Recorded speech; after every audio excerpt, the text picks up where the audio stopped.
What is up, DTube Steem blockchain? So I watched a video today on DTube from Intrepid Surfer, and he made a video called "What are you doing with your crypto?" I wanted to respond in a video about that because this is very interesting. So what I'm doing with my crypto eventually, where I'm looking at this in the long-term side of it, I am investing in computing power. Computing power. So I'm gonna take up a device here. This device over here. Do you know what this is? This is the Samsung Galaxy Note 10 Plus. 256 gigabytes of internal storage, 12 gigabytes of RAM. It has, what else?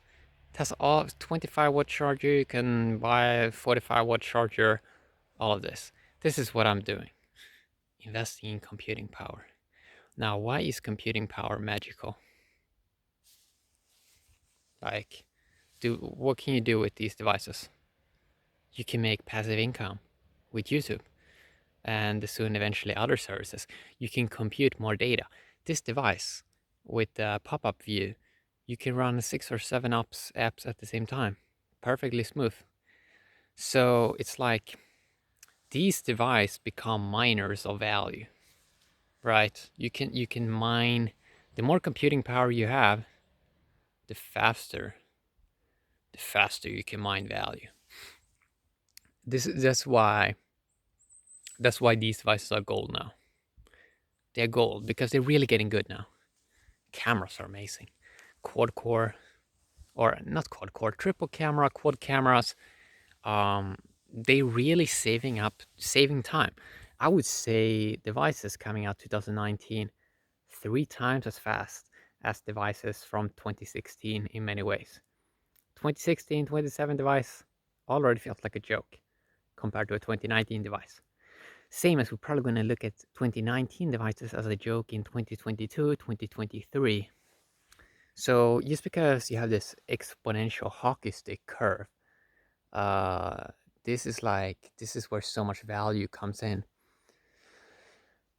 Because it's all about computing. Who can compute stuff faster? Because our whole value system is like digital ones and zeros. So I sort of look at it from the perspective of, if you want to buy amazing computing power, smartphones, maybe you have 5 high-end smartphones coming out in a year. That's around $5,000. Maybe a little bit more money in some ways, but it's around there where you can get like the best or a lot of, like most of the computing power you need for a year. And then you can really get an edge in terms of competition and all of that. Even though, yes, at the same time, we're also moving a little bit away from competition. And eventually people are going to have so much computing power, it's probably not going to matter that much how much computing power one person has, because everyone's going to have access to these AI computing data places probably. But it's very, very interesting when you, even when you remove that sort of computing power aspect. I think what most people are going to do is they're just going to, I mean, there's not going to really be anything to do with it. It's eventually just going to sit there. Because eventually maybe people even going to look at the crypto and be like, wait a sec, we can just have this device that does all of it a million times better. And then it's like, do we really need the crypto stuff? I don't know. Like, I'm in this space to like see. Like, I've always been fascinated by intelligence, to sort of see where all this is going. And if intelligence is real, it means eventually we're not even going to care about this. Probably. Because I already see it with YouTube, like how fast reward systems can work. And you're like, whoa, this is really, this is a lot just about faster communication. How do you bring data faster to other people? I mean, sure, like compared to text, video is a bit faster. But eventually the AI voice, you could have an AI voice that scans all the text and makes a video and even simulates a video. That's going to be even faster than what I can do. So it's about faster communication. And just because crypto is eventually just, it's about computing eventually, That is why I sort of look at it like eventually invest a lot in just have the latest gadgets, have the latest high-end devices, and actually use them. They did some kind of research where they saw that people were only using maybe 3% of the functions that they can use in a smartphone. So let's take the average person.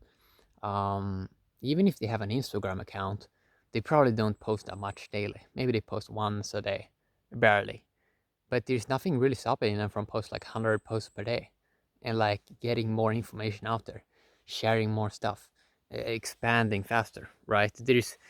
It's all about inclusivity, and that's what we understand here on these new technology systems, right?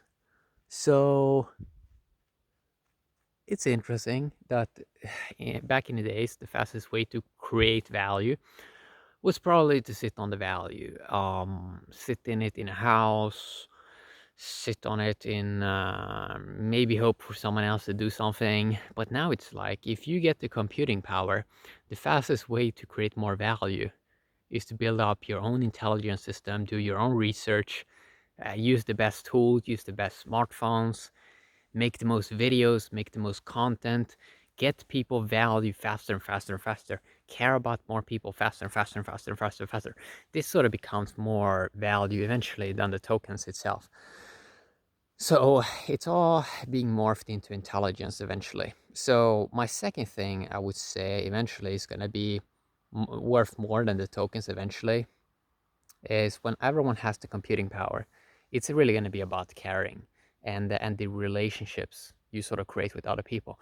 And if you can get them into proof of brain, if you can get them to do more intelligence, because that's a challenge.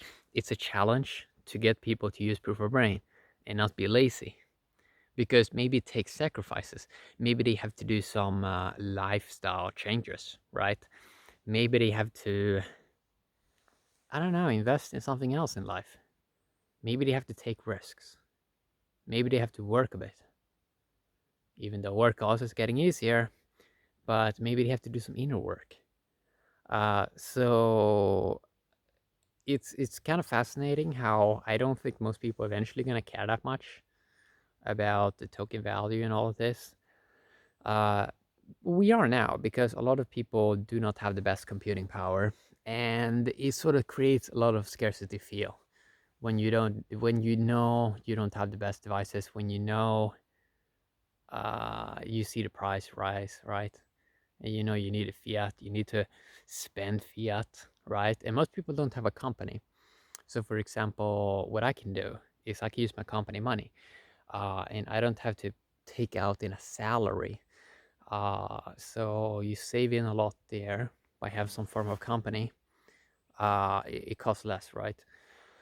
While other people maybe they're paying each month, they have bills and a lot of annoying stuff, right? And all of this old whole infrastructure needs a sort of update to these new systems. And these new systems are like we are gathering a lot of knowledge, and then we can just give. Like my wish has been a very long time to just be able to give someone a device and it just does everything that they do. So I don't have to explain. Like right now, it's very annoying, right? Because you have to explain a lot of stuff for people, and people usually dislike small talk. They want everything in like super fast. They want to know everything about this space in 2 minutes, and it's like it doesn't take 2 minutes. It takes a longer time. It takes a lot of time to understand a lot of these things. Mm. So eventually, I just want to have an AI. I'm just gonna give a person a phone, a device. Maybe it's just an AI device. Like I give them the best device, and it just does everything that they do. And then eventually, when they learned a lot of stuff, and that device can go to another friend or something like that. So you can use the same friend, same device. So you can sort of lease it out to people, and it would sort of do what they're doing, and it would like teach them a lot of stuff. Eventually, we probably can do this just in the cloud. So another cool thing I like with the AI is eventually just because it has this kind of robot voice, it's kind of great in many ways because people look at it as some higher breed or something like that, and it makes them sort of not focus so much that on the human being. It's just more clear-cut knowledge, and I sort of like that, and I think I'm going to talk about that in another video in and of itself. But yeah, what people are doing with the crypto is kind of fascinating topic. I think most people eventually should look at getting the best computing power. I did that, like, I had to work like 6 months or maybe a year, used to be able to buy a computer. But just because that computer was so much better than the last one, it was so much worth it, right? Because it made my job maybe 5 times easier. You had more gratitude. And it's like, it's really interesting, right? So a lot of people do not want to spend money or invest money in computing power, but I think they should, even though they're losing out a little bit in the short term, right? But they learn to live life and like putting value to work and not have to wait for permission for something else to go up, right? So yeah, I mean, do everything, do everything. Yeah, that's my response. Computing power. That is basically what I'm focusing on all the way. Because when you have all the computing power, eventually you don't need more of it. Then it's like you can, I don't know, you don't even need new value in some ways. That might sound weird, but yeah. Have a great day, DTube and the Steem blockchain. Bye bye.